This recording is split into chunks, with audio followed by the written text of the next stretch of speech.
In the small, fog-shrouded town of Ravenswood, nestled at the edge of the ominous Greymoor forest, the air was thick with the scent of rain and something unspoken. The town had a peculiar tradition. Every year, as the leaves turned and the autumn chill set in, the local school would host an event known as Scary Stories Night. It was a competition where students would share their most terrifying tales, vying not just for bragging rights, but for a mysterious prize that had been part of the town's lore for generations. This year, 5 friends, Anna, Ben, Caleb, Darcy, and Ethan, decided they would uncover the true nature of this prize. They were all members of the school's unofficial ghost club, a group more dedicated to debunking myths than propagating them. But this event intrigued them, mainly because adults never spoke of it in detail, and past winners seemed to carry a certain prestige and an air of secrecy. On the eve of the competition, the school's ancient auditorium was draped in black velvet curtains and dimly lit by candlelight, casting eerie shadows on the walls. The principal, a stern woman with sharp eyes, opened the event with a cryptic note. "Remember," she paused, looking over the rim of her glasses, "every story has a kernel of truth, and some truths are better left unexplored." Anna, an avid writer and the boldest among them, was the first to narrate. Her story began innocuously, a tale about a mirror found in the attic of an old Victorian house in Ravenswood. But as she delved deeper, the story twisted into a chilling account of how the mirror did not reflect what was in front of it, but rather showed glimpses of a grotesque, alternate reality. The audience listened, rapt and visibly shaken, as Anna described how the protagonist became obsessed with the mirror, eventually disappearing without a trace. As the night progressed, each friend shared a story, each more sinister than the last. Ben spoke of the Whispering Woods, a part of Greymoor Forest where voices begged you to stray from the path. Caleb recounted the history of a family that vanished during a blackout, leaving behind a house that whispered in the night. Darcy told a tale of the Night Watcher, a spectral figure seen in the windows of the school, believed to be the ghost of a former headmaster who had mysteriously perished in a fire. Finally, Ethan presented a narrative about the old cemetery on the hill where the gravestones reportedly moved, subtly altering their positions with each passing night. His story concluded with a challenge that if anyone were brave enough to visit the cemetery at midnight during the full moon, they would see the stones dance under the moonlight. The audience was visibly disturbed, the atmosphere thick with a concoction of fear and curiosity. After the stories ended, the principal stood up, her face more somber than usual. "Thank you for your contributions," she announced. "The winner will be revealed tomorrow. Remember, some stories are best left as just that, stories." Unable to curb their curiosity, the group decided that night to venture to the cemetery Ethan had spoken of in his story. They waited until the clock tower struck midnight, then with flashlights in hand and a mix of excitement and fear, they crept through the iron gates of the old cemetery. The moon was full, casting a milky glow over the uneven rows of gravestones. At first, everything seemed still, but as they moved deeper into the cemetery, a low rumble began to fill the air, like the earth itself was groaning. The gravestones, just as in Ethan's story, began to tremble subtly, then started to shift, rearranging themselves into a pattern that none of the friends could comprehend. Suddenly, a dense mist rolled in, enveloping them in a cold, damp blanket. The air was charged with an electrical tension, and the whispers of the dead seemed to echo around them. Panic set in, and they turned to leave, but the path they had come down was no longer there. Instead, they faced a dark, winding trail that hadn't been there before, a path that seemed to beckon them further into the depths of the cemetery. As they debated their next move, a figure appeared through the mist, a tall, thin shadow, indistinct yet unmistakably human. It pointed towards the new path with a bony finger, then vanished as quickly as it had appeared. The friends were left with a choice: follow the mysterious new path to uncover more about the town's eerie legends or escape while they could. But before they could decide, a voice, old as time, whispered through the trees, promising answers and untold truths about Ravenswood. Driven by a mix of fear and an insatiable need for answers, they stepped forward into the unknown. The shadows that seemed to swallow the light from their flashlights. The path twisted and turned, each corner revealing a landscape that seemed increasingly alien and foreboding. The trees, gnarled and bent, whispered among themselves, leaves rustling despite the absence of wind. The air grew colder, the mist thicker, and the ground beneath their feet felt unnaturally soft, as if it could swallow them whole at any moment. As they ventured deeper, the cemetery's atmosphere tightened around them like a vice. The gravestones they passed were now older, their inscriptions worn away by time, some tilted at odd angles as if disturbed from their eternal rest. The path led them to a decrepit mausoleum, its doors hanging open, inviting, or perhaps daring, the group to enter. Ethan, always the brave one, stepped forward first. "It's just an old building," he murmured, more to reassure himself than his friends. The group hesitated at the threshold, the darkness within the mausoleum seeming to pulsate with a life of its own. "Did you guys hear that?" Darcy whispered, her voice trembling. The others listened. A faint, melodic hum was emanating from the depths of the mausoleum, a tune that seemed both beautiful and terribly sad. Compelled by a force they couldn't resist, they entered the mausoleum. Inside, the air was musty, filled with the scent of mold and decay. Their lights flickered over rows of crypts, the names on the plaques too eroded to read. They followed the sound of the humming, which grew louder, more insistent, as they delved deeper. Suddenly, Anna stopped, her light landing on a small, unassuming crypt. Unlike the others, this one had a fresh bouquet of flowers in front of it, impossibly vibrant in the gloom. "Look at this," she said, her voice barely a whisper. The inscription on the plaque was clear, the letters freshly carved, Elizabeth Moorfield, 1847 to 1865. "Beware her song, for those who hear it never long to leave." Their humming was now right in front of them, and as they stood, transfixed, the crypt's door slowly began to creak open. A chill swept through the room, and the flowers wilted before their eyes, turning to dust. The group backed away, but their feet were leaden, their movements sluggish. From the crypt emerged a figure, shrouded in a tattered black gown, her face obscured by the shadows. Only her eyes were visible, glowing faintly red in the darkness. She raised a hand, beckoning to them, her voice echoing the haunting melody they had heard. "Come," she whispered, her voice a mix of a command and a plea. "Listen to my story, hear my sorrow." Despite their terror, they found themselves drawn towards her, caught in her spell. She spoke of a time long past, of betrayal and a curse that bound her to this mausoleum. With each word, the air grew colder, the shadows darker. Her tale was one of heartbreak, of a love betrayed by those she trusted most, leading to her untimely death and eternal entrapment within the crypt. As she reached the climax of her story, the ground began to tremble. The walls of the mausoleum cracked, the very air seemed to scream in agony. The figure's eyes blazed brighter, and she reached out, her fingers inches from their faces. But before she could touch them, the melody abruptly stopped. The figure shuddered, a scream tearing from her throat, and then she dissolved into a cloud of black mist that rushed at them, enveloping everything in darkness. The friends awoke outside the mausoleum, the dawn light weak and pale as it struggled through the fog. They were alive, but the horror of the night was etched deep in their minds. Shaken, they hurried back to the path they had come from, which now mysteriously led straight back to the cemetery's entrance. As they exited the gates, they noticed that the atmosphere in Ravenswood had changed. The fog was denser, the silence deeper, and every shadow seemed to twitch with unseen threats.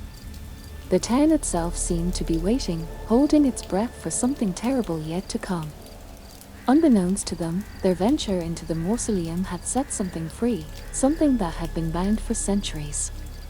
As they walked the empty streets, the sense of being watched grew stronger, and the edges of their vision flickered with movements just too quick to catch. What had they released? What horrors had their stories summoned from the shadows of Ravenswood? And what would happen when night fell once more? They did not know, but one thing was certain: the stories they had told were no longer just tales. They were becoming terrifyingly real, and the night was drawing near, promising to bring new horrors to life. As the sun dipped below the horizon, casting long shadows across Ravenswood, the group felt an oppressive weight settle over the town. The air was charged with an electric tension, as if the very atmosphere bristled with the anticipation of something dreadful about to unfold. Ethan, his face pale but determined, broke the silence. "We need to figure out what we've unleashed. This isn't just about us anymore. It's about the whole town." Anna nodded, her eyes wide and fearful. "We have to go back," she said. "Back to the library. There has to be something in the town's archives, old legends, anything that might tell us what that thing was and how to stop it." The library, a stately old building with ivy creeping up its stone walls, loomed ominously as they approached. Its tall, narrow windows peered out like dark eyes, and the massive oak door creaked mournfully as they pushed it open. Inside, the air was thick with the smell of old books and forgotten secrets. They hurried to the archives, a dimly lit room filled with dusty tomes and ancient manuscripts. As they searched through the records, Caleb stumbled upon an old leather-bound book, its cover cracked and worn. He blew the dust off the cover, revealing the title embossed in faded gold letters: "The Cursed and the Damned of Ravenswood." "This could be it," he said, his voice hushed with urgency. They gathered around as he opened the book to a page marked with a dark ribbon. The ink had faded, but the words were still legible, telling of a curse cast upon the town centuries ago by a scorned witch. It spoke of a vengeful spirit trapped between worlds, bound to the mausoleum, whose release would herald a season of nightmares and madness. "We've got to find a way to seal it back," Darcy whispered, terror straining her features. "It says here that the spirit can be bound by a ritual, but we need the original talisman used to trap it, a locket belonging to the witch." The friends looked at each other, realizing the gravity of their task. They needed to find the locket, but the book offered no clue as to its whereabouts. As night deepened, the town of Ravenswood seemed to twist and change.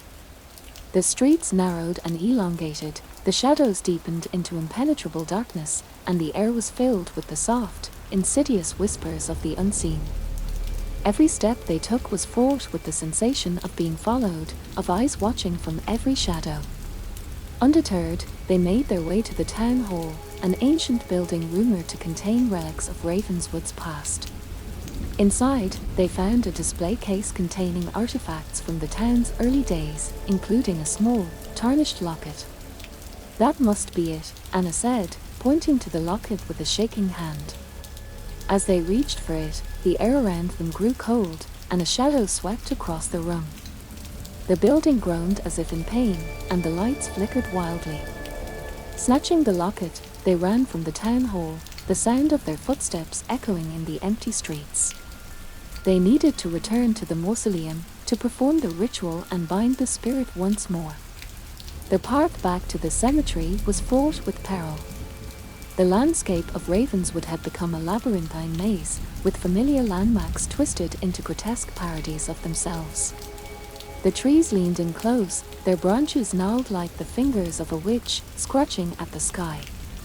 As they neared the cemetery, the ground beneath their feet trembled, and a thick fog rolled in, obscuring their vision. Shapes moved within the mist, flickers of movement, hints of twisted forms, and the pervasive sense of dread that clawed at their minds. Reaching the mausoleum, they prepared for the ritual. The locket was placed in the center of the stone floor, and they recited the incantations from the book. The air around them crackled with energy, the darkness deepened, and the ground shook as if the earth itself resisted their efforts. The spirit appeared before them once more, her form more terrifying than before. Her eyes burned with a malevolent light, and her voice was like the whisper of death. "You cannot bind me again," she hissed, her form expanding, enveloping them in shadows. The friends held the line, continuing the chant with trembling voices, their hands linked, forming a circle around the locket. The wind howled, the mausoleum walls shook, and the spirit screamed in rage and defiance. Just as the ritual neared its completion, a deep, resonant crack echoed through the air. The ground split open, revealing a chasm of swirling darkness. The locket fell into the abyss, its chain clinking against the stone as it descended into the void. The friends lunged forward, desperate to retrieve it, but it was too late. The locket vanished into the darkness, swallowed by the earth itself. The spirit's laughter echoed around them, a sound as cold as the grave. "Foolish children," she hissed, her form growing larger and more terrifying with each word. "You have only delayed your fate. The locket was but a chain, now I am unbound." Around them, the mausoleum seemed to come alive with shadows. Dark figures, mere wisps of smoke and vapor at first, began to solidify, taking on the grotesque and twisted forms of tormented souls. The air grew thick with their cries, a cacophony of despair that threatened to overwhelm the friends. Anna, her resolve stealing, shouted over the din, "We have to close the chasm. It's the only way to stop her from bringing more spirits through." But as they turned their attention to the gaping hole in the earth, the ground beneath them trembled violently. Cracks spread across the mausoleum floor like spider webs, threatening to split the ground further. They needed a new plan, and fast.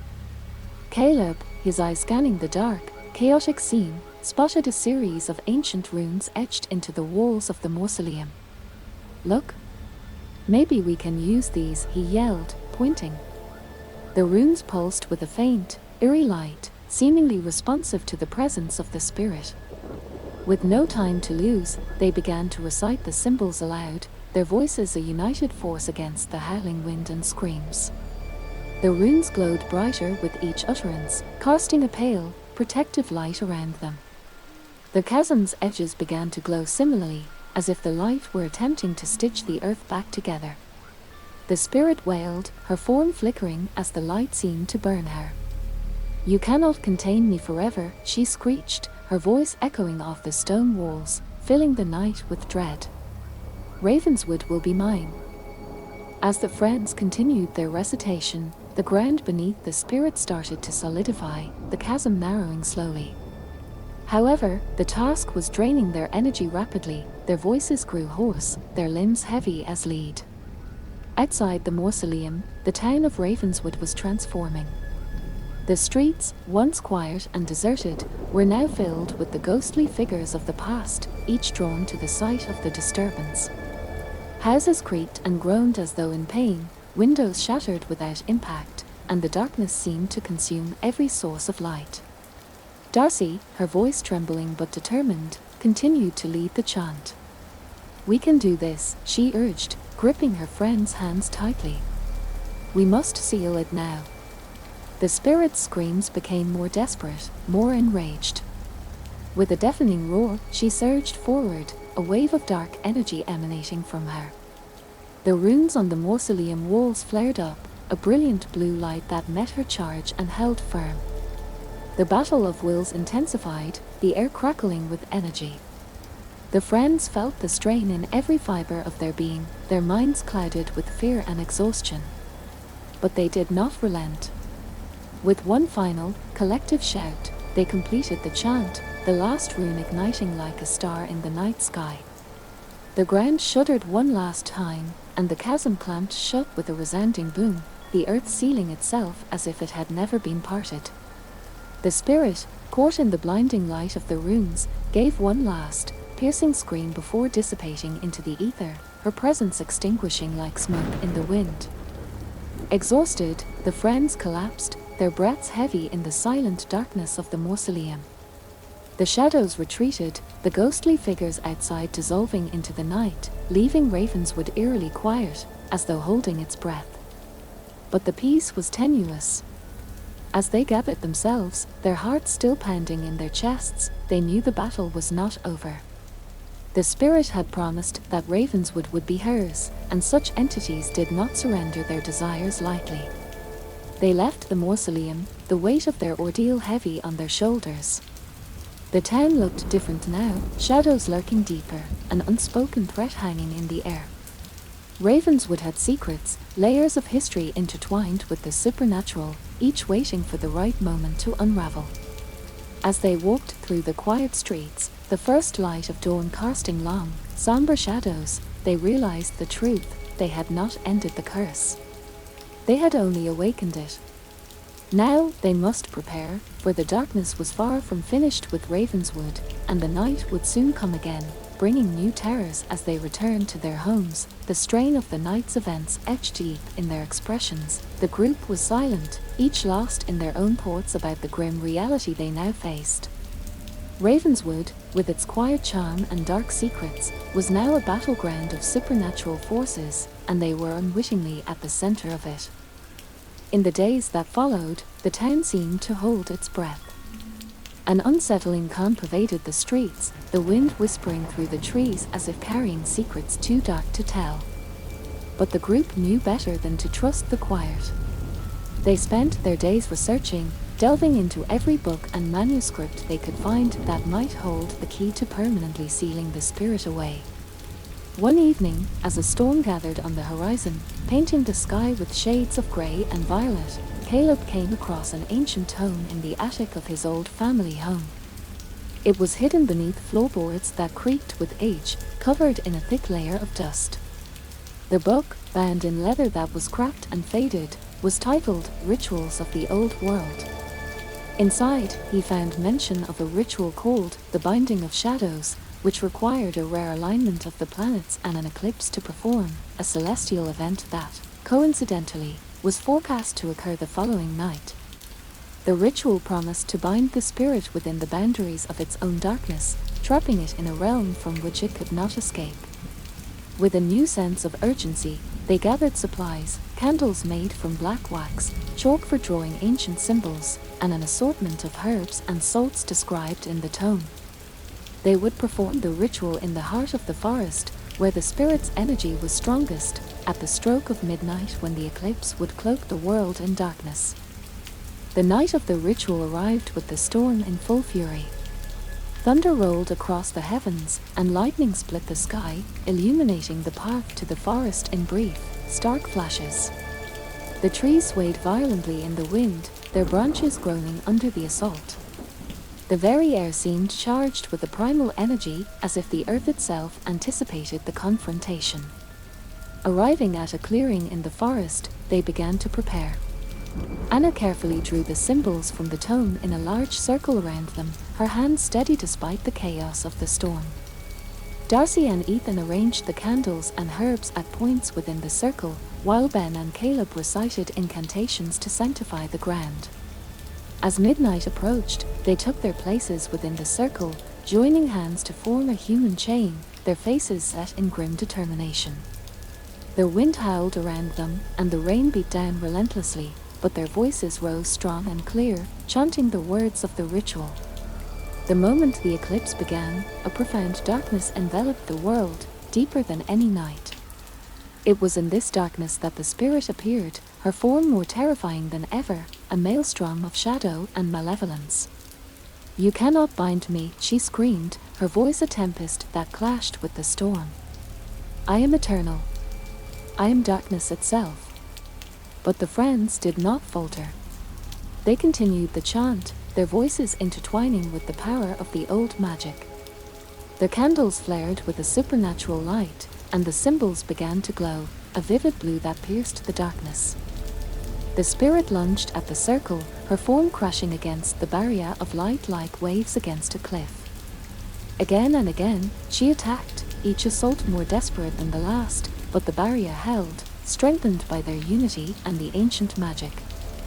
Finally, as the eclipse reached its peak, Caleb shouted the final word of the ritual, a word that seemed to echo across the realms. A blinding light exploded within the circle, engulfing the spirit. Her screams pierced the night, full of rage and despair, before fading into a whisper that was swallowed by the storm. As the light faded, the eclipse ended, and the first rays of dawn broke over the horizon. The storm dissipated as quickly as it had come, leaving behind a calm that was deep and genuine. The spirit was gone, her presence eradicated from Ravenswood, bound within the shadows she had so cherished. Exhausted but relieved, the friends embraced, their eyes bright with tears of joy and relief. They had faced unimaginable horrors and had come through stronger, bound by a friendship that had been forged in the fires of adversity. But as they left the forest, a faint echo of a whisper lingered in the air, a reminder that in the world of the supernatural, victory was often but a respite. As they looked back at the forest, the shadows seemed to watch, patient and enduring.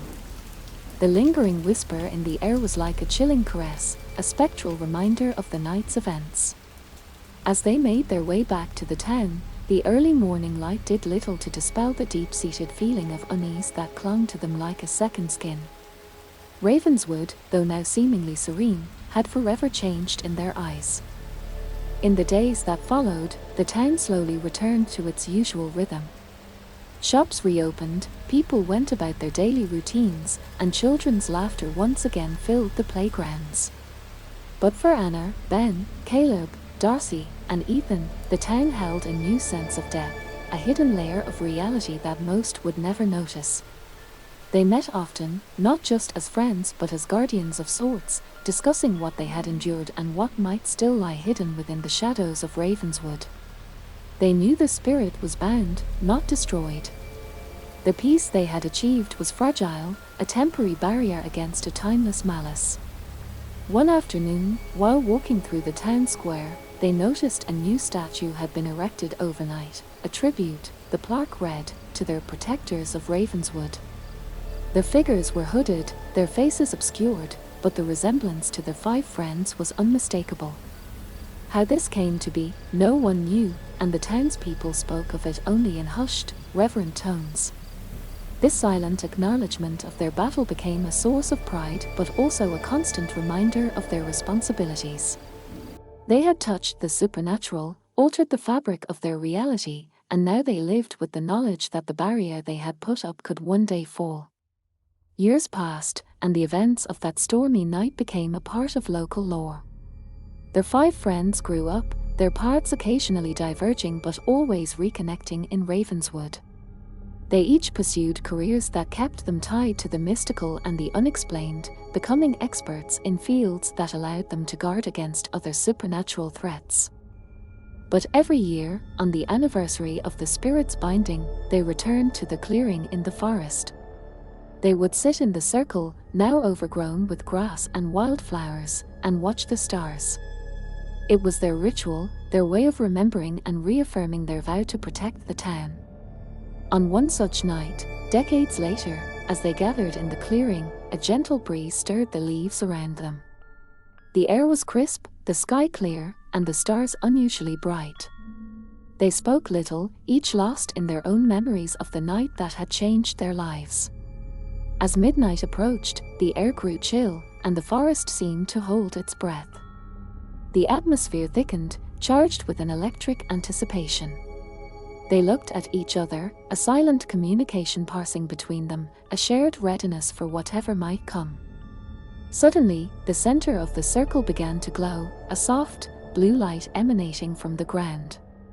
It grew in intensity, bathing them in its celestial light, and a figure appeared before them. It was the spirit, her visage no longer malevolent but calm, serene even. "You have guarded well," she said, her voice echoing around them, not with rage, but with a quiet strength. "The bonds have held, but now they must be released. Ravenswood no longer needs protection from me. My time here is done." Bewildered yet trusting, they watched as the spirit lifted her hands, the blue light expanding, enveloping them, the forest, and the entire town of Ravenswood. The sensation was not frightening but peaceful, as if a great burden was being lifted. As the light faded, so did the spirit, her form dissolving into the night air, leaving behind a sense of completion, of a cycle fulfilled. The forest returned to normal, but the air felt fresher, the earth richer. They left the forest in silence, a sense of accomplishment filling their hearts. Ravenswood was free, truly free, and though they knew other mysteries and dangers lay ahead, they were ready. As they reached the edge of the forest, They turned back one last time.